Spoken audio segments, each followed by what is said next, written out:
Hello, everyone. Welcome. Paula Vail here. Oh boy, are we going to have fun today? I have been so excited for this interview. We have with us today Ken Honda.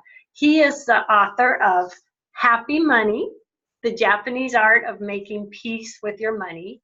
He is a best-selling author of self-development books in Japan, where he has sold more than 7 million books since 2001.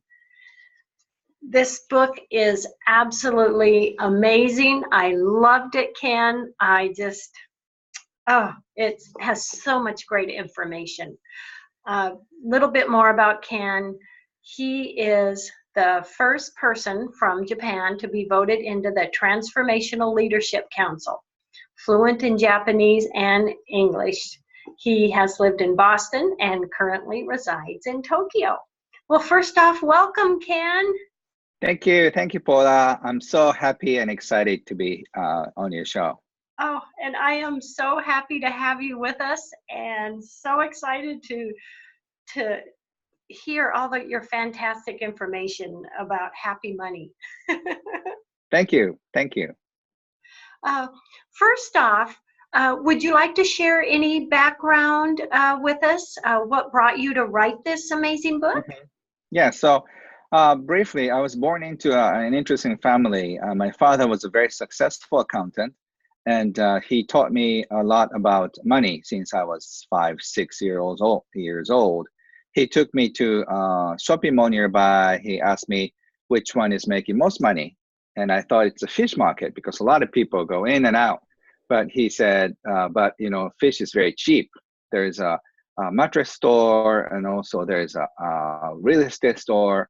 Less customers, but big profit. So like for a young boy, it's like, wow, I never thought of that. So that was my beginning days. And since then, he taught me everything about business and money. So I started very young. I started my business when I was 21, and I could retire at the age 29, and for my baby girl. And for that, 4 years of just only changing diapers, I had this inspiration of writing a book. I was a law major student, and I was doing an accounting job, consulting, investing. So writing a book is not really my forte, but I had this inspiration over and over. So I just started writing a small booklet and started giving away. And that booklet turned into a book. And it is just full of so much fantastic and positive information. I love it. So I'm just going to ask you right off the bat, what's the difference between happy money and unhappy money? Okay, happy money is money that makes you smile when you receive it, and also gives you joy when you spend it. That's happy money. For example, a 10-year-old boy gives a rose flower to his mother on Mother's Day with his allowance. That's happy money. Or young parents save enough money to send their kids to summer camps or soccer school piano lessons. That's also happy money. And the charity money that people donate to the hurricane disastered area, that's happy money. On the other hand, unhappy money is money that gives you frustration when you receive it, and also gives you guilt and anger and sadness when you spend it. By the way, unfortunately, 95% of all the money is unhappy money, and most of us are living in the flow of unhappy money. Yes. In the book, you share a story that fascinated me. The woman that asked to see your wallet and looked at your money. Yes. She was checking. Tell us about that.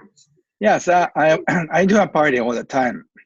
And then one time I was approached by a woman, and she said she was interested in looking at my wallet. At the time, a lot of magazines are doing a special edition of celebrities' wallet. You'd be interested in what kind of wallet Justin Bieber has, or your president, or whoever. So okay, and I just gave her my wallet. Japan is pretty safe, and everybody's pretty trustworthy. So, but I was kind of checking what she was doing, and she took out all the bills, and she was saying, "Oh, this is okay. This is great. This is okay." I got really curious and asked her what she was doing. So she handed back my wallet and said, "Ken, your money is great." And I said, "Oh, what?" And she said, "Your money is smiling. That means you must have made a lot of people very happy and received money. And that's happy money." And she said, on the other hand, when people are doing what they don't love, like for a job and receive money, or if people take advantage of other people and get money, your money is angry or crying in your wallet. And wow, that is very interesting.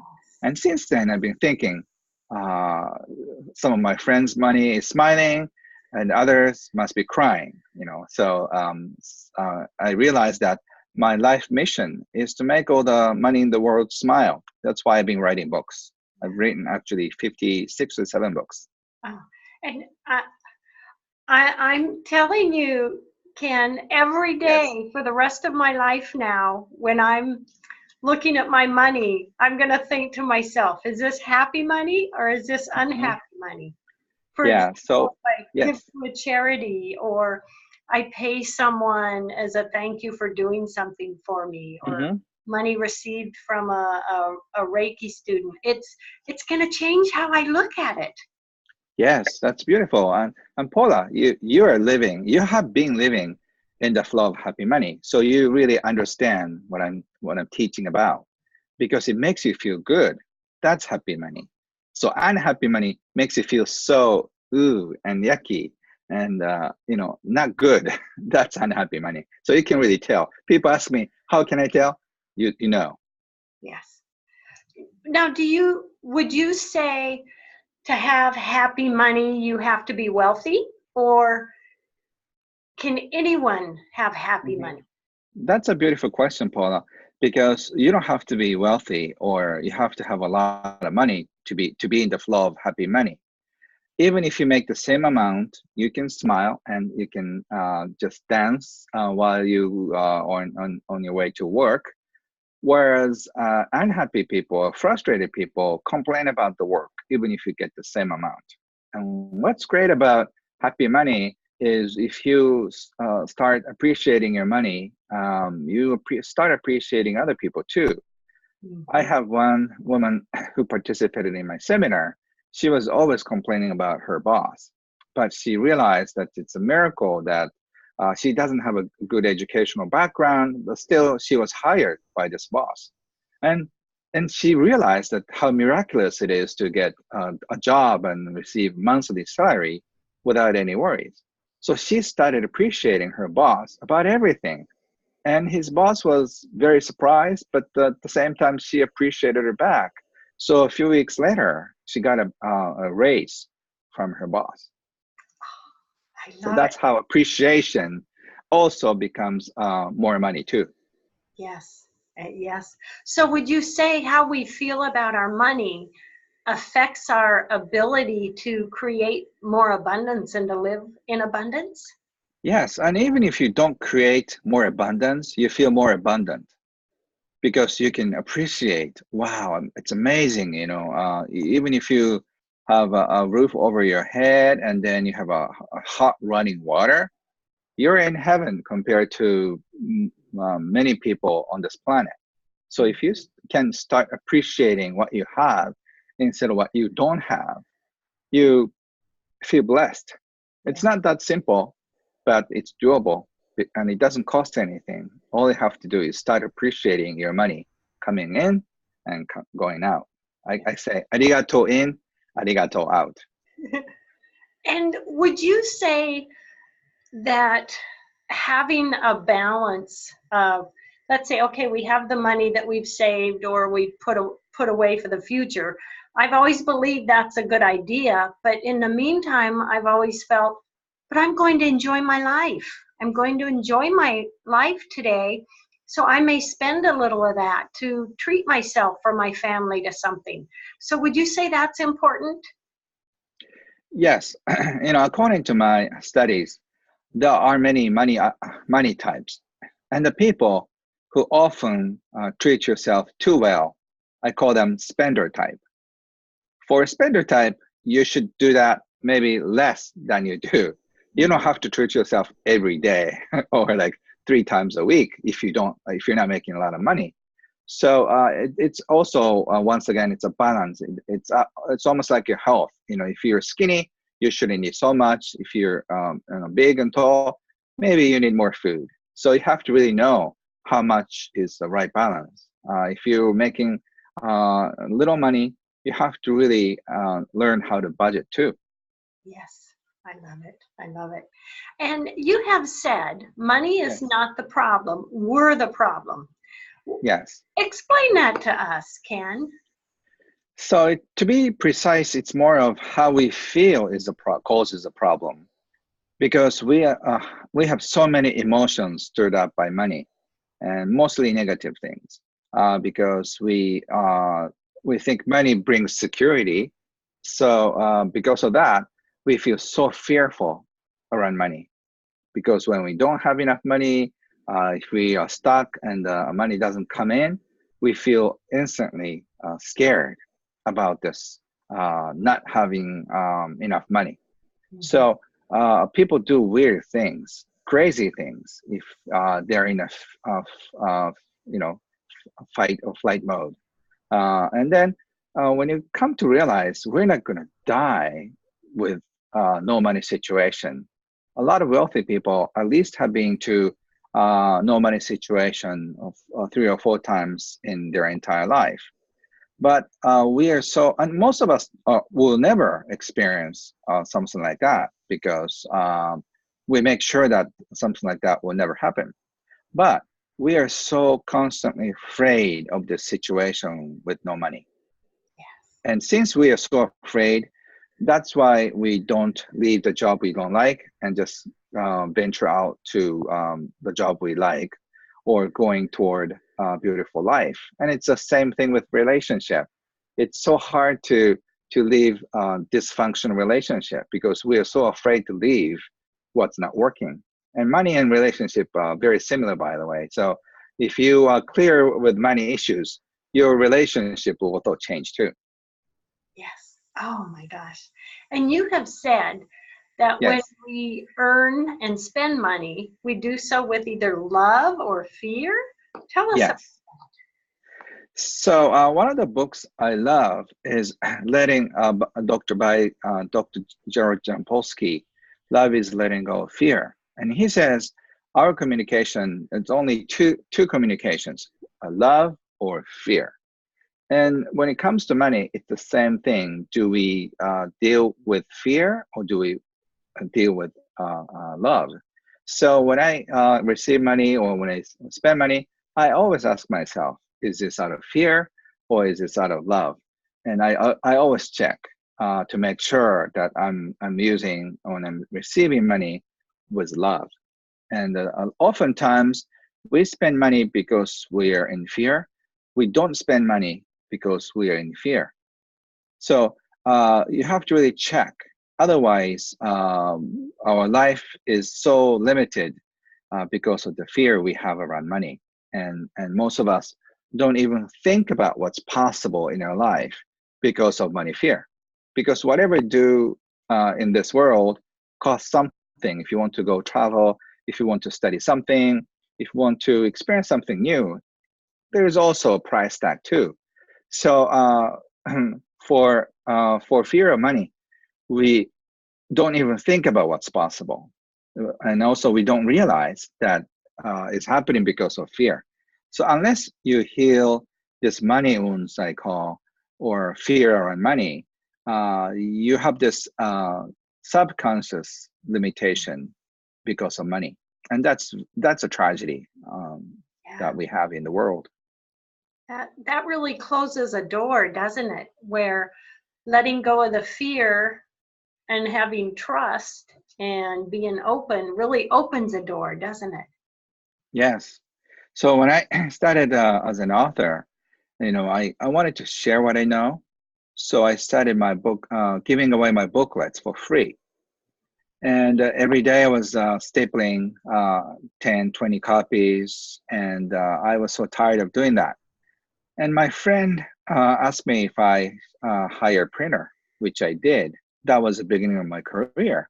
So instead of being in fear, I just decided to give out how many ever copies of my booklets for free. So the printer, I hired a printer, and without much knowing, I ordered 3,000 copies instead of 500, which I originally wanted. And after two trucks came to my house, and then we're house is full of boxes, my wife said, "You you should get rid of all the boxes in a month," which I did. So I printed another. I gave away 3,000, and I printed another 3,000, another 5,000. And by the time I gave away 100,000 copies, a publisher called me, and then I started my second career in my life. So if I had fear around money, and if I had fear about losing money, I probably never started my second career as a writer and a speaker. So fear limits us so much. But if you let go of fear all the time, and then trust life, trust your future, and trust money flow, you have an amazing life, which I have been blessed for the past 20 years. Since I started writing, I sold more than 7 million copies, and I've been blessed by compliments that my books transformed their life, especially around money, family issues. Because if you heal money wounds, your partnership and your family ties get stronger, and it's so amazing because a lot of us fight over money, and then that's a major cause of divorce in Japan, and I'm sure in the United States it must be one of the major issues, if it's not the most. Yes, yes. And, you know, little issues about money can, not only cause divorce, they can cause Hmm. problems with friends, families, co-workers. Hmm. Yeah. Yeah. So So trusting and letting money not control us so much would make a big difference, wouldn't it? yes, but it's so subconsciously embedded in our system that Hmm. since we're a little uh, child, um, probably 95% of us are so educated and brainwashed about around the scarcity of money. We feel like there's not enough. If it's air, we don't worry about it. If you're, stranger or friends are breathing air right next to you, like, don't breathe my air. You don't say that because it's abundant. But when it comes to money, if somebody takes money out of your wallet and then spend it, you'll be super upset. Hmm. So, so unless we heal this scarcity mindset, as a human being, we'll be in trouble too.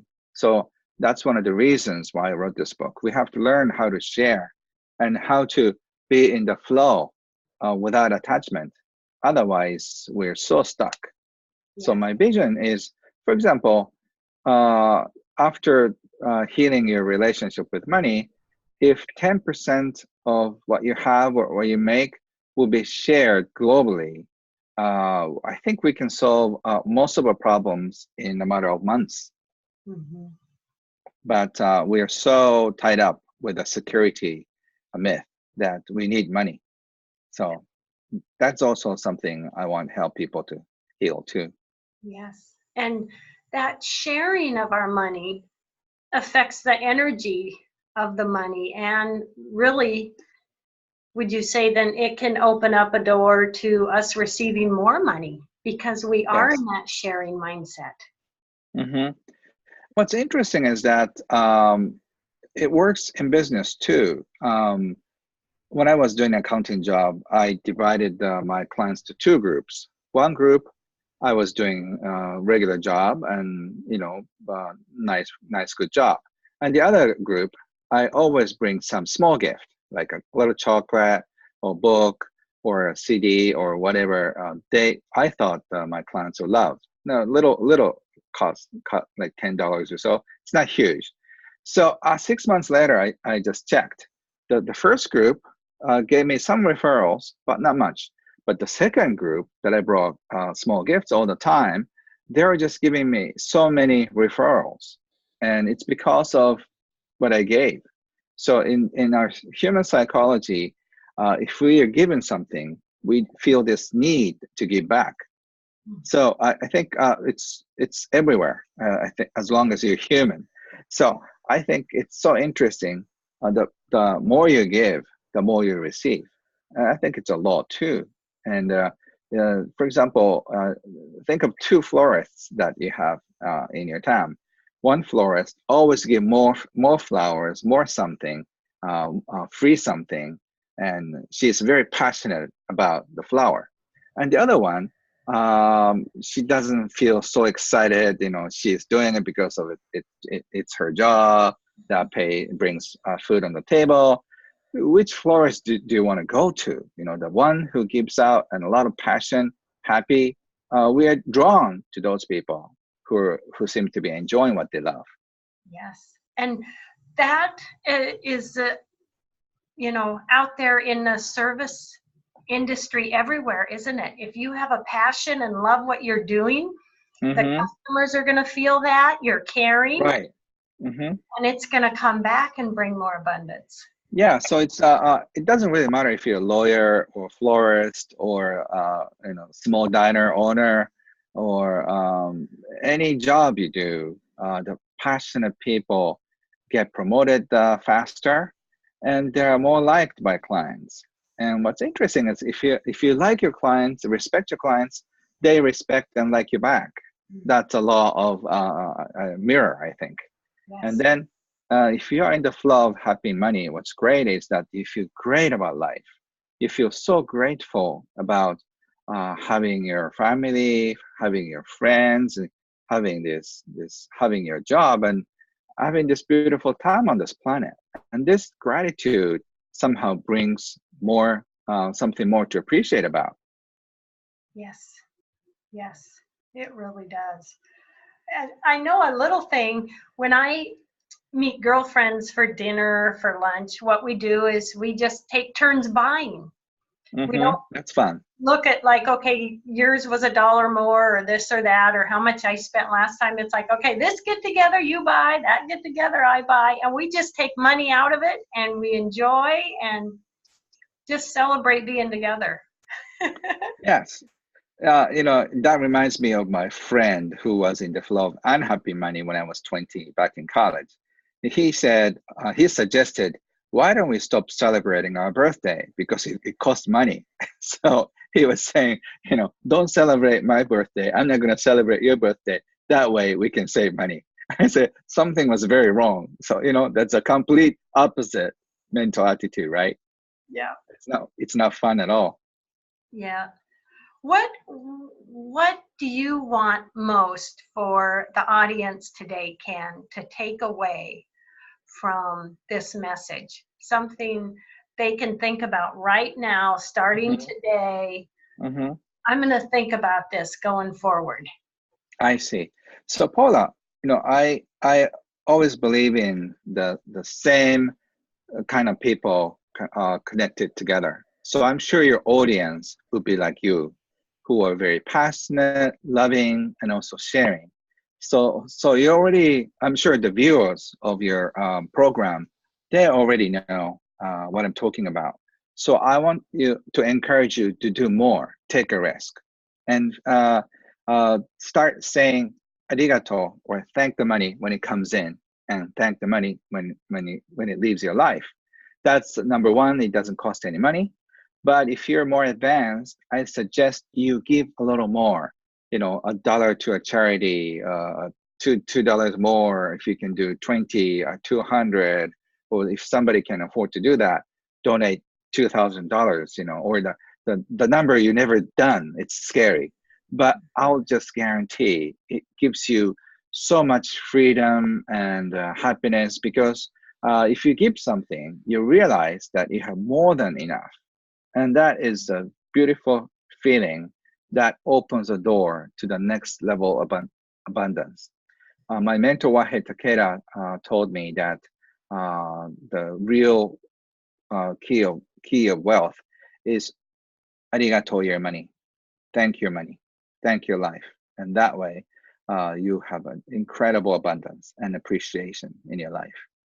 Oh, I love that, Ken. So, you know, that big key of gratitude and giving thanks and thanking our money, that just makes so much sense. I had never really thought about it. I've always been a very grateful oriented person, but Mm-hmm. yes, thank our money. And Yeah. that makes it happy money. Yeah. So when you spend it next time using a credit card or cash, Yeah. thank the credit card, thank the money. Oh, thank you. And also being gratitude that you can afford it. You know, you can afford to pay something. Yes. And wow, I'm so happy I can afford this great thing, even if it's a dollar or $2 thing. You know, you start appreciating because what you appreciate appreciates. Mm-hmm. It's it's easy to overlook the little things in life, and gosh, those little things are just everything. And having the Yeah, money to do those things is powerful. Oh, yeah. oh, this is So just so fantastic, Ken. I'm so thrilled to have you on the show. And thank you. I feel the same way.